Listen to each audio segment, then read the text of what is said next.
दिल्ली में विधानसभा चुनाव के लिए मतदान जारी है। मतदान आज सुबह 7 बजे शुरू हुआ और शाम 6 बजे तक चलेगा।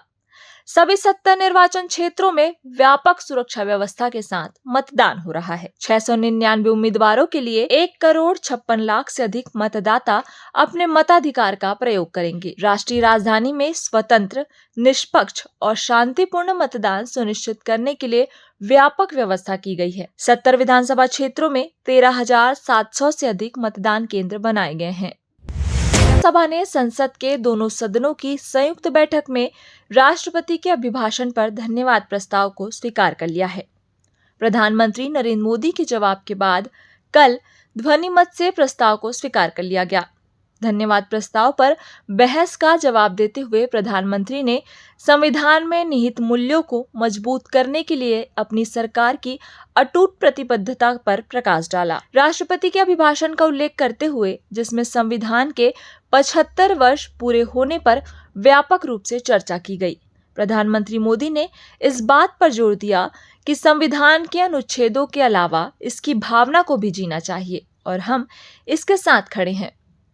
प्रधानमंत्री ने कहा कि उनकी सरकार ने गरीब लोगों के कल्याण के लिए कई कदम उठाए हैं, जिसके परिणाम स्वरूप 25 करोड़ लोग गरीबी से ऊपर उठे हैं। उन्होंने कहा कि यह केवल इस सरकार की प्रतिबद्धता, समर्पण और कड़ी मेहनत के कारण ही संभव हो पाया है।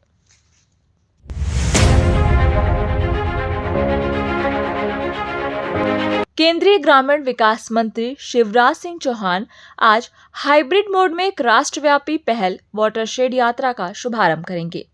जल लाए धन धान्य थीम के साथ जनसंपर्क अभियान का उद्देश्य जनभागीदारी को बढ़ावा देना और वाटरशेड विकास गतिविधियों के बारे में जागरूकता पैदा करना है।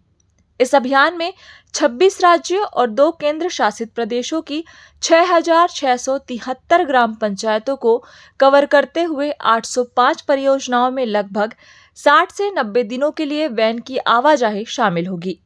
अभियान का उद्देश्य कृषि, आजीविका और पर्यावरण स्वास्थ्य को बढ़ावा देने के स्थायी प्राकृतिक संसाधन प्रबंधन की भूमिका को उजागर करना है। कल नई दिल्ली में मीडिया को संबोधित करते हुए चौहान ने अधिक से अधिक लोगों से इस अभियान में शामिल होने का आग्रह किया। प्रधानमंत्री नरेंद्र मोदी आज उत्तर प्रदेश के प्रयागराज में महाकुंभ मेले का दौरा करेंगे। अपने दौरे के दौरान मोदी संगम में पवित्र डुबकी लगाएंगे। इस अवसर पर मुख्यमंत्री योगी आदित्यनाथ भी मौजूद रहेंगे। दुनिया का सबसे बड़ा आध्यात्मिक समागम देश विदेश से श्रद्धालुओं को आकर्षित कर रहा है।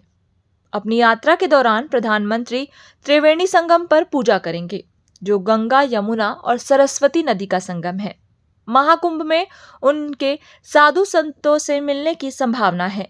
पिछले महीने की 19 तारीख को अपने मन की बात कार्यक्रम में प्रधानमंत्री मोदी ने कहा था कि कुंभ विविधता में एकता का उत्सव है और लोग संगम की रेती पर एकत्र होते हैं।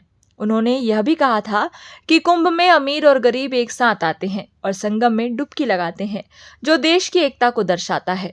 महाकुंभ मेला 13 जनवरी को शुरू हुआ है और अब तक 38 करोड़ से अधिक श्रद्धालु त्रिवेणी संगम में पवित्र डुबकी लगा चुके हैं। राष्ट्रपति डोनाल्ड ट्रंप ने कहा है कि अमेरिका युद्धग्रस्त गाजा पट्टी पर कब्जा करने और इसे आर्थिक रूप से विकसित करने की योजना बना रहा है। व्हाइट हाउस में इजराइल के प्रधानमंत्री बेंजामिन नेतन्याहू के साथ संयुक्त प्रेस कॉन्फ्रेंस में ट्रंप ने कहा कि अमेरिका साइट पर मौजूद सभी खतरनाक बमों और अन्य हथियारों को नष्ट करने की जिम्मेदारी लेगा। राष्ट्रपति ट्रंप का यह बयान कल की उनकी उस टिप्पणी के बाद आया है, जिसमें उन्होंने गाजा से फिलिस्तीनियों को पड़ोसी देशों में स्थायी रूप से बसाने का आह्वान किया था तथा इस एन्क्लेव को विध्वंस स्थल बताया था। इजराइल के प्रधानमंत्री बेंजामिन नेतन्याहू राष्ट्रपति ट्रंप के दूसरे कार्यकाल के दौरान अमेरिका का दौरा करने वाले पहले विश्व नेता हैं।